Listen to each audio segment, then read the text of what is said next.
All right, hello. I just wanted to expand a bit more on the video on my last video that was a few months ago now. I got some nice comments on there, at least most of them, and I just wanted to expand a bit on it. It was about me being my constructor's dismissal from the civil service, basically. Long story short, I worked in Westminster for 3 years and 8 months about, and in the last 8 months I was working in the civil service, and then I got dismissed. Oh, by the way, here on the left is the Windrush Memorial. I don't know why it's a memorial. I remember that. That's every time. This is my old walk to work here, which I did again recently and videotaped it. That Windrush Memorial is like I guess a daily reminder for every time you take your journey to work that you owe something to these people who came, the first immigrants who came in at the beginning of mass immigration and everything. I guess it just sort of like is there for a reason, isn't it? It's obviously there for propagandistic reasons. Like you owe something to these people, or these people are great and amazing, and you should be thankful that they're here, or whatever it is. It's a pro-immigrant message that you get as you walk through multicultural London on your way to the office, Anyway, so back to my dismissal. I was basically, lied about and dismissed by a DEI hire. Female immigrant from Mauritius at the end of my probationary period. And, on the one hand, it's rubbish because I ended my career in the civil service, most probably, because every time I've applied there now, immediately I don't get an interview anymore, so I assume I'm on some sort of blacklist or something. It may have also ended my career as a graphic and motion designer, I don't know. So, I might be moving on to something else and training up in something else, but I'm kind of in between things at the moment. It also kind of put me off, like the whole thing. It sort of dawned on me like how much of a crap system we're in at the moment, with the entire economy and the entire culture, that you basically you can get discriminated against and lied about, and no one will do anything about it, and it'll be pretty obvious, and no one will say anything or do anything. They'll just accept it, and that just makes me lose complete respect. All the respect that I had lost respect quite a while ago anyway, but I've completely lost it now. But anyway, on the other hand, like I learned stuff from the experience, and hopefully I'll be able to, move on to other stuff. And other than that, I didn't actually like working in Westminster anyway. I was there for just under 4 years, and it is just, the whole thing is from top to bottom woke and politically correct, corporate culture. And it's just, I think it's probably worse than your typical corporate job. It's just more politicized and more blatant as well. So you just, you can't suggest that you don't respect any of that stuff, because you just wind people up, and the people you wind up are always in managerial roles. And by the people in managerial roles, I mean woke people. They're always either, basically feminists or immigrant DEI hires or gay guys, especially in the kind of sector that I worked in, which is communications. I did a bit of research on Grok in terms of what the most kind of woke areas of professional life are, and it said communications. So I feel a bit stupid about my career choices. Anyway. But my kind of conclusions are that feminism and DEI in careers is the main problem that people, I guess, face today. A lot of reasonable people, at least, face today. And feminism and DEI is basically sort of the same thing. You have women that are hired just because they're women, not because they're particularly good. And they're very entitled and at times openly very anti-male. And then there's the honorary women, which are ethnic minorities, basically immigrants, especially female immigrants, gays, and then politically correct men who or following the narrative because they don't want to get fired. But yeah, feminism is the parent culture over all of that stuff, and that is what's going on these days. And this is the second conclusion that I have, is that the route to power for Islamism and anti-white racism is feminism. It is the enabler. It's what creates this kind of softy culture and enables all the kind of abuses that happen. Where people like this DEI hire for me could just basically lie about me and say stuff, and no one would bother checking because you can't criticize this person. After all, she's a brown female Muslim. You can't say anything bad about her. So yeah, my point is that this stuff is real. It exists in the real world, if you didn't know already. And I think the UK is probably one of the worst examples. Westminster is probably the worst example of that kind of stuff in the West.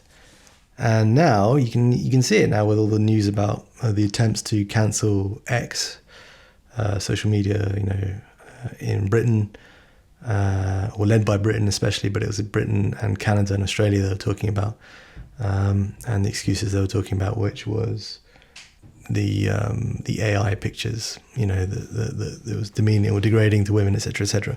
When in fact all they want to do is basically censor, what's known as the quote unquote online right. Anyway, that's why I think that actually the quote unquote online right kind of needs to become an offline community as well as an online community. It needs to kind of somehow find a way to break into the real world, because eventually I guess the restrictions on X are gonna, I guess they're gonna make headway on that. That's my instinct. This all these people online are gonna have to start meeting people and getting to know each other. And if that does happen, then in the end the government will have more control over the narrative, and they'll be able to censor people, fire people, imprison people, and maybe worse, and get away with it without anyone talking about it online on platforms like X. So, and I think that's basically what these people want. If you want to know more about actually how I got fired in my civil service job and my views and all the rest, you can read a bit about it on my blog post, and I got a couple of screenshots in there as well, just to kind of show that I'm not talking complete crap. And if you relate to any of that stuff, join my Telegram group and drop me a message, or you can go on my website and drop me an email, or sign up to my newsletter or anything like that. Just basically give me your contact details. In terms of just to kind of talk a bit more about the job there in the civil service, basically I spoke a bit too openly around some of the two managers I had on my team who were, yes, they were woke, yes, they were kind of feminist, and they, when they were both together, they became a complete nightmare with me, and decided they didn't like me. So I don't think it was justified, regardless of what I said. But in the end, the DEI line manager that I had, unfortunately, she basically just said a load of nonsense to justify sacking me, and she could say whatever she liked. Honestly, there was no accountability. There aren't any checks or anything. There was no one asking her any questions. She could just say whatever, and she basically had the support, obviously, this other girl, but also the senior management, who were more basically woke females. And it just proves that it's not just the politicians, it's the entire culture, all the professionals, the office culture, the whole system from top to bottom kind of needs to be kind of dismantled, taken apart somehow.